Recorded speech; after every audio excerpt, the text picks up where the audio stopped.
Welcome to your weekly UAS news update. This is the week of February 8, 2021. Got 4 topics this week. One of them we talked about last week, which is no flying during the Super Bowl. Well, guess what people did? They flew during the Super Bowl. We'll talk about B4UFLY, the famous app that is getting a desktop version. Pretty cool. We'll talk about some national park changes and how they may or may not actually affect drone flying. And then lastly, I want to share a really cool video from our FPV instructor, Don. And I want you guys to click on this and then go take a look at it. So let's get started. Before we get into all the details for this week's video, I want to give you an update on last week's proposed laws because a lot of you made comments and this was actually a very popular episode. As you know, Mississippi put out some proposed regulation that wasn't really all that good, and we asked you to take action, which a lot of you did, which was amazing, so thank you for doing that. And as a result, the Mississippi laws basically fell through and didn't go through, so that was good news.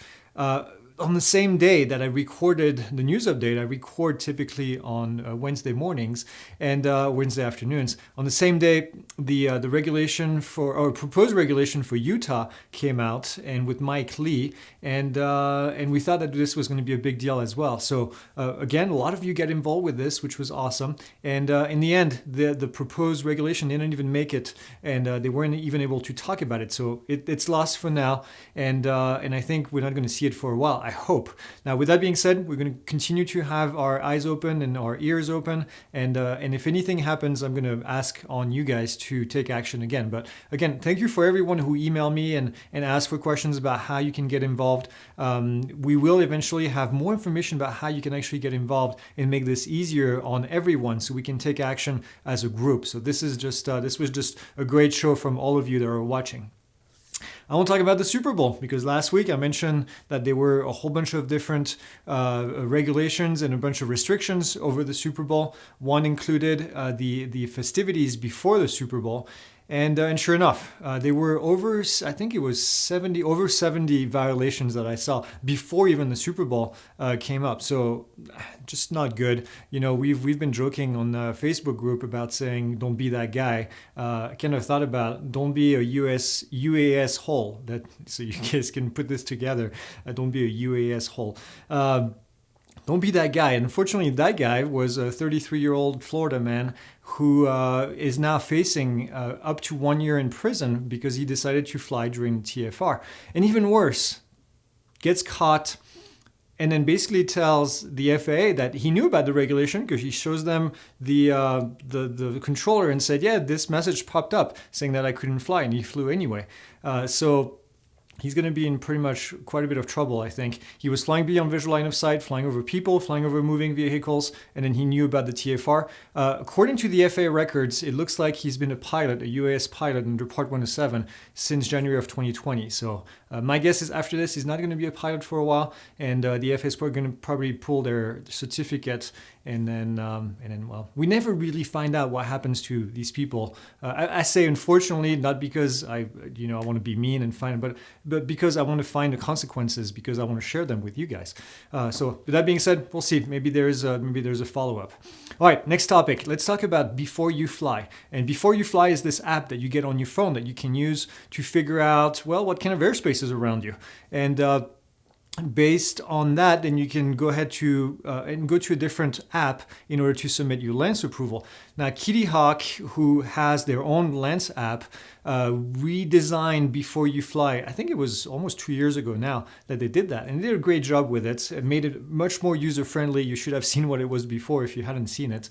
And now they came up with a desktop version. So you can go on your computer. In the past, it was only on the app. Personally, I like using my phone, but for doing planning like this, I like going on the computer. So I've been using other platforms to do this. And I've been using the FAA, and if you're part of the course, I share with you the ArcGIS. I call it the facility map. It's more than a facility map, but it shows you all the different FAA restrictions and the areas where you can and can't fly. Well, this is what B4UFLY does on the desktop version, but it's actually a lot quicker. The problem with the FAA website is that it's kind of, it's just very slow because there's a ton of information in there. So Kitty Hawk had done a great job at making this much more responsive, easier to use. You can actually find your direct location. You can do your planning right there. You can actually even share restricted information. So if you find an airspace that's restricted and you want to fly it, send it to your team or send it to your friends to show them, hey, you can't fly there. Then you can actually do that now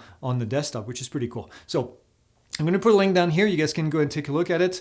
I put an article from Drone Excel that talks about this and has quite a few details. So go make sure you go take a look. All right, next thing, national park ruling. Some of you sent me this article, these articles, there were several of them, that was basically talking about how a federal judge struck down some old regulation that said that national parks, basically the judge said national parks cannot charge for a commercial activity to record a video shoot or a photography shoot in national park. And this is kind of a big deal because, well, people got in trouble in the past. As a matter of fact, we reported on bloggers, more than one group actually, that get in trouble with the FAA because they didn't have the required permit to go fly in national park. So this is struck down now, which means that the National Park Service cannot ask for a fee for you to fly, or not to fly, to record in a national park, which takes me to the next thing, which is about flying. Flying in national park is still not allowed, okay? So I want to make sure that when you read these changes, this does not really affect the UAS flying in national parks. So you still can't fly in national parks. I've had a lot of discussions about this, and if you guys are in my course, you know where I stand with this. There are ways that you can fly from outside the park into the park. My thing is, don't do it, okay?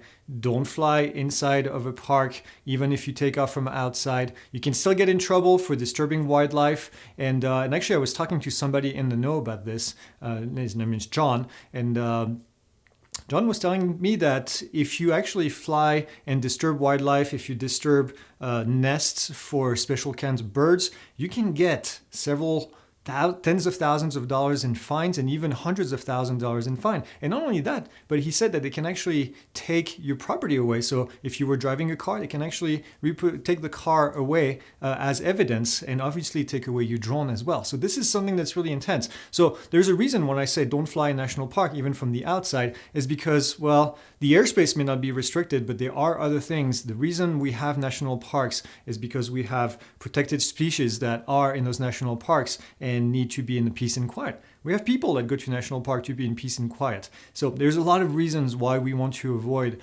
flying in those areas. We don't want to be these guys. Don't be that guy, right? That gives the rest of us bad reputation. Okay. I'll get off my soapbox and let's move on to the next thing. And this is actually something fun. Don, who's our instructor for the FPV course, recorded a really cool video of him chasing a bunch of dirt bikes on a closed track. And I want you to go see the results because Don is an amazing FPV pilot. He's been flying for almost a decade now doing FPVs. He's got his own tuning that you can actually download to put on your own controller. He's built over 100 FPVs and he's actually 100 quadcopters, and he actually teaches our course on how to build a cinematic FPV. And this is actually the drone that he's using in this video is the drone that we built in the course that he's actually since crashed and then rebuilt. If you fly FPV, you know that crashing FPVs is something pretty common, but I'm just gonna shut up and let you guys click on the link down there and go see him. Go give him a like, leave a comment, tell him how cool it is, and then come back in here. Actually, I'm done with this session here, but subscribe, like, comment, do everything that you guys do. Check out the new airplane channel that we have. The channel is not new, but we do a news update there for airplane as well. So if you're interested in aviation in general, I talk a little bit more about, well, things that are a little bit more airplane oriented, a little bit more advanced than the drone side. So if you're interested in aviation in general, this might be something that you would like. So that's it. I will see you guys next week. Next week, I'm actually interviewing or I'm going to be featured in a podcast. So I'll give you guys a link when that comes up. It's actually a really cool podcast, a lot of discussion, something a little bit different than what I do usually. So if you want to learn a little bit more about drones and about myself a little bit as well, then that's going to be in that podcast. All right, that's all I have. I'll see you guys next week and fly safe.